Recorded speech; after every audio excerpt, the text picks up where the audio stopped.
Today, we're diving into a story that connects the huge open farm fields of eastern India with the tiny, microscopic world of molecular science. It's all about the search for an invisible shield, something to protect the very people who grow our food. Let's get into it. So, picture this. We're in the farming communities of West Bengal and Odisha. For millions of people here, farming isn't just a job, it's everything. But there's a paradox, because the very chemicals they use to keep their crops healthy are a silent, daily threat to their own health. And get this, the scale of the problem is just staggering. A study found that a full 70% of farmers use nothing more than a simple towel, just a piece of cloth, to cover their face while spraying incredibly toxic pesticides.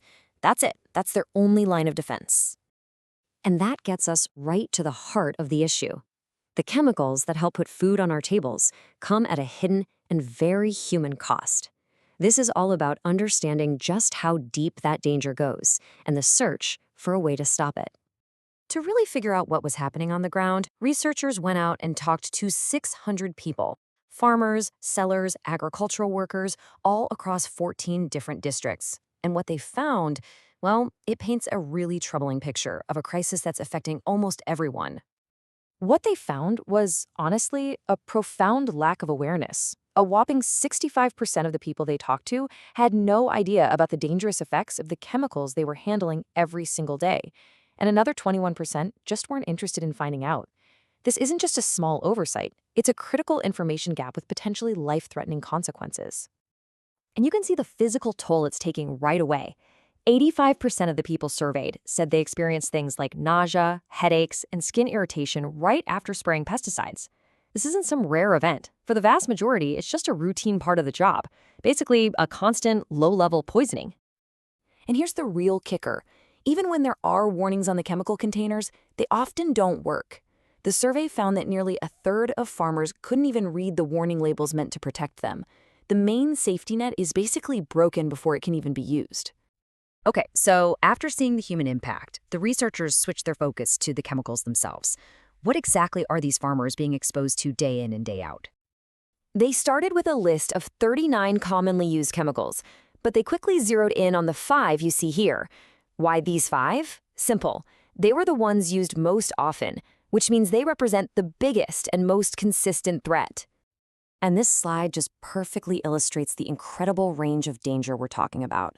On one hand, you have phorate. According to the World Health Organization, it's class IA, which means extremely hazardous. Then on the other end, you have mancozeb, a class 3 chemical, which is slightly hazardous. Farmers are often handling both of these with little or no idea about the massive difference in how toxic they are.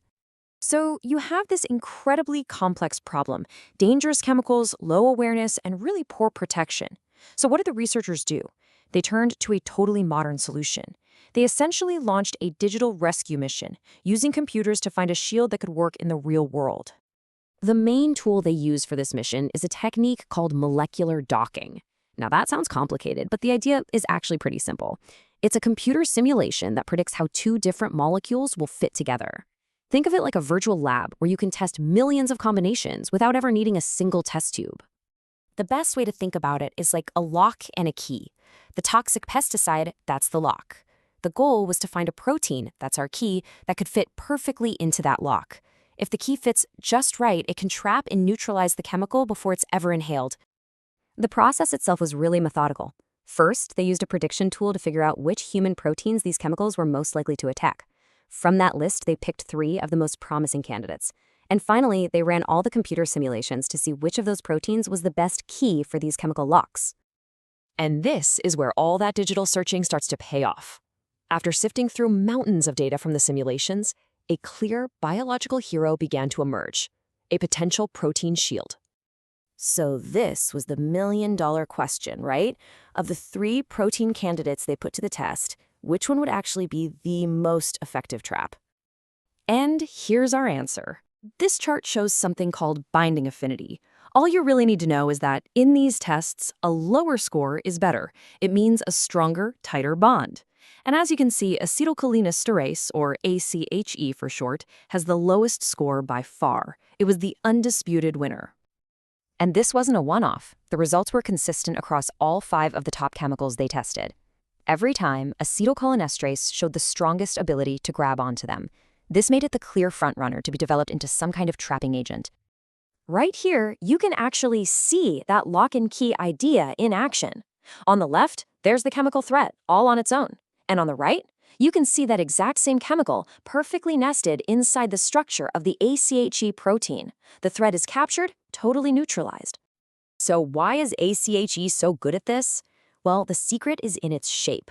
Its active site has this deep channel called an aromatic gorge. You could imagine it like a deep canyon whose walls are lined with molecular magnets. And they have this natural attraction to the structures in these pesticides, pulling them in and holding them tight. This all brings us to the final, and maybe the most important question: what's next? How does a discovery made inside a computer actually make its way to the countryside to help people? The key takeaway here is just so powerful. By combining old-school, on-the-ground surveys with cutting-edge computer modeling, this research has pinpointed a specific protein that could literally act as a biological shield against some of the most common and dangerous pesticides in the world. And the real-world possibilities are just so promising. Because it's a protein, a trapping agent made from it would be biodegradable. Researchers think it could even be reusable.